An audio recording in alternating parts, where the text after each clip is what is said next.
শেষ শুক্রবারে ক্রেতা পাঠকের ভিড়ে জনসমুদ্রে পরিণত অমর একুশে গ্রন্থমেলা। লিস্ট ধরে বই কিনেছেন এদিন পাঠকেরা। অন্যদিকে মাত্র দুদিন বাকি থাকাতে বিদায়ের সুরও লেগেছিল মেলায়।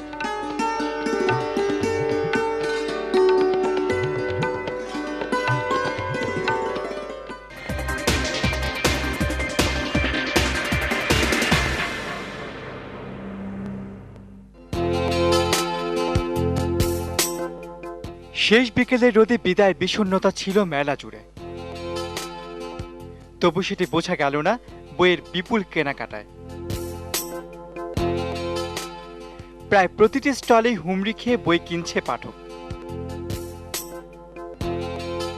তাই ব্যস্ত প্রকাশক সহ স্টল কর্মচারীরা। তালিকা অনুযায়ী বই কেনার চেষ্টা করছি এবং অনেকগুলি প্রায় কিনে ফেলছি। বিক্রির ব্যস্ততা খুবই বেশি, প্রচুর দর্শক এবং প্রচুর কাস্টমার দুজনে আসছে, কিন্তু দর্শকের যে কাস্টমার সংখ্যা বেশি। আমি 4-5 হাজার টাকা বাজেট করে আসছি। হুমায়ুন আহমেদ আমার খুব পছন্দ, তাই শুভ্র কাছে মনে বইটা কিনছি। অন্যান্য বারের তুলনায় এবারে শুক্রবারটা শেষ শুক্রবারটা ভালো ক্রেতা দেখা যাচ্ছে। তারা খুব বই কেনার প্রতি বেশি আগ্রহ। এত ব্যস্ততার মধ্যেও যখন মনে করিয়ে দেয়া হলো মেলা প্রায় শেষের দিকে, তখন বিষণ্ণতার সুর লেখক আর প্রকাশকের কথায়।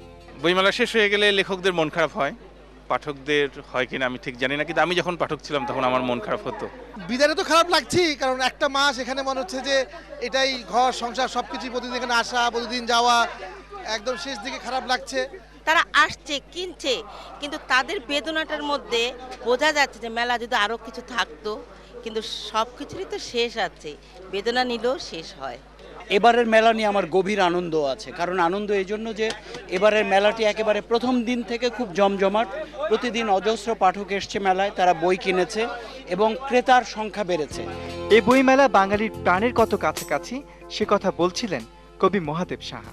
এই বইমেলা ক্রমাগত বড় হচ্ছে, প্রসারিত হচ্ছে, বিশাল আকার ধারণ করছে। আমাদের এই তারুণ্যে এই বইমেলার শুরু, তখন একটা এই বট গাছের নিচে কয়েকটি মাত্র বইয়ের দোকান থাকতো, লোকজন নেই। এখন তো মানুষ বইমেলা হয়ে গেছে জনসমুদ্র।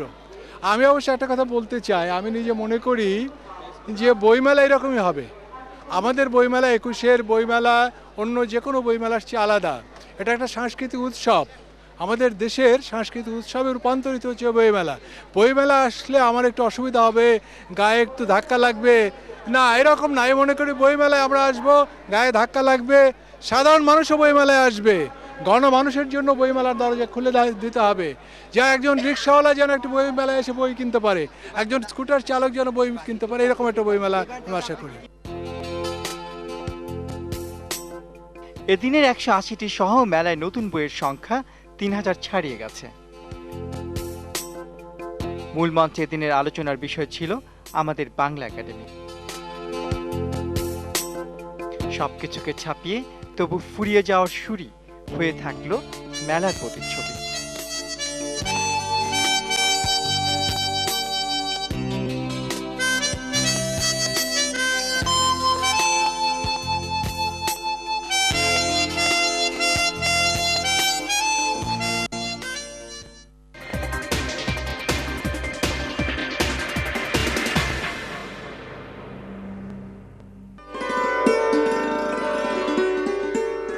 প্রকাশের মিছিলে 26তম দিনে যোগ হয়েছে আরও 180টি নতুন বই। এর মধ্যে গল্প 27টি, উপন্যাস 24টি, প্রবন্ধ 60টি, কবিতা 45টি, গবেষণা 7টি এবং ছড়া ও শিশু সাহিত্য 15টি।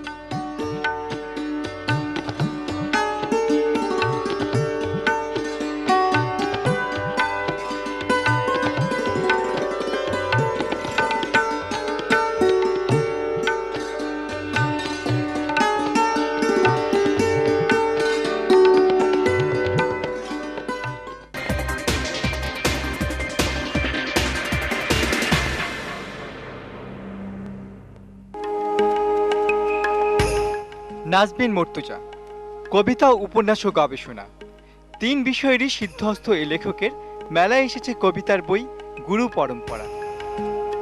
আধুনিক কাব্যচর্চায় গুরুবাদী চর্চার অপ্রকাশিত ভাবই ধরা দিয়েছে নাজবিন মর্তুজার কবিতার বইটিতে। খুব সহজেই সব কিছু পেয়ে যাওয়ার একটা প্রবণতা আমাদের মধ্যে এসে পড়েছে।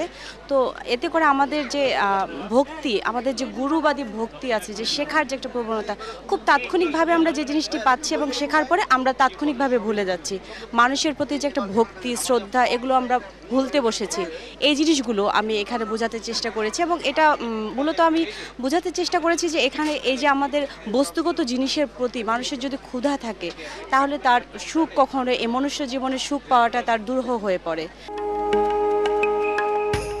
ধ্যানমগ্না ঋষিকন্যার মতো সত্তার গভীরে গুরুকে প্রতিস্থাপন করেই উৎসমূল খুঁজেছেন কবি নাজমিন। আমাদের স্বচ্ছতা এবং যে সুখের আধার আমরা খুঁজে ফিরি। আমার মনে হয় যে পাঠক যদি এই বইটি পড়ে, যে মানুষের ভেতর থেকে যে জিনিসগুলো উঠে যাচ্ছে, সেই জিনিসগুলো আবার তাদের মধ্যে জাগ্রত হবে, ভক্তিবাদ জাগ্রত হবে, মানুষ বিশ্বাস করতে শিখবে, মানুষ এই বস্তু কেন্দ্রিক জিনিসের পেছনে আর ছোটাছুটি করবে না। এটা আসল জিনিসটা তাদের মর্ম বলে গেঁথে যাবে। বইটি মেলায় এনেছে অ্যাডন প্রকাশন।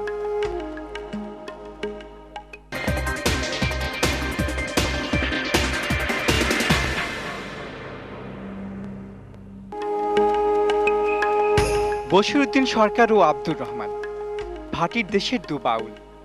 দুজনেই ছিলেন বাউল সম্রাট শাহ আব্দুল করিমের অন্যতম শিষ্য। মেলায় এসেছে তাদের দুটি গানের বই। সেই বইয়ের মোড়ক উন্মোচন পর্বে গলায় সুর তুললেন বশিরউদ্দিন সরকার।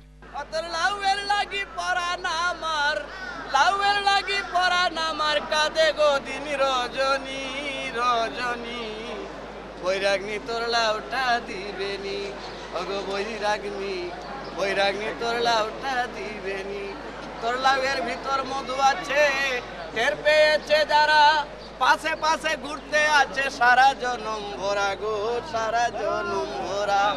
হইয়া পাগলের ধারা, হইয়া পাগলের ধারা, এসকে তুলে রাগিনী, রাগিনী, বৈরাগ্নি তোর লাউটা দিবেনি।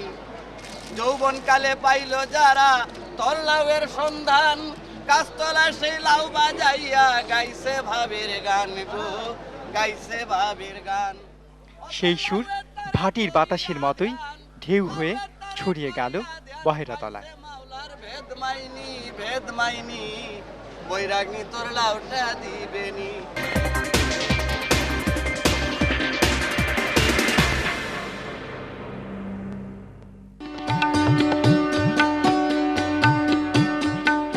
বহেরাতলায় লিটল ম্যাগ স্টলগুলো এখন দেশের বিভিন্ন স্থান থেকে আসা লিটল ম্যাগে পরিপূর্ণ। ছোট কাগজকে বলা হয় সাহিত্যের খোলা আকাশ। তাই এই আকাশের চর্চা যত হবে ততই ঋদ্ধ হবে সাহিত্য এবং সংস্কৃতি। এবারে মেলায় এসেছে প্রায় 25টি ছোট কাগজ। প্রচুর পরিমাণে লিটল ম্যাগাজিন এবার এসছে। আমার অতীতের অভিজ্ঞতা থেকে বলছি যে এবছর শেষের দিকে এসে দেখা যাচ্ছে যে আগের তুলনায় অনেক বেশি, গত কয়েক বছর 5-6 বছরের তুলনায় অনেক বেশি লিটল ম্যাগাজিন এসেছে এবং এবারে লিটল ম্যাগাজিনগুলি বেশ বৈচিত্র্যপূর্ণ। এই প্রাঙ্গণের সাথে আমার আবেগ এবং অনুভূতি জড়িত এবং এই আবেগ এবং অনুভূতির সাথে একাত্ম হয়েই আমরা প্রতি বছর, বিশেষ করে আমি প্রতি বছরই 2 থেকে 3 বার এই চত্বরে আসি, মেলাতে আসি এবং এখানে আসা শুধু কোনো প্রতীকী আসা নয়, এটার সাথে একটা স্বতঃস্ফূর্ততা এবং সৃষ্টিশীলতাও জড়িত।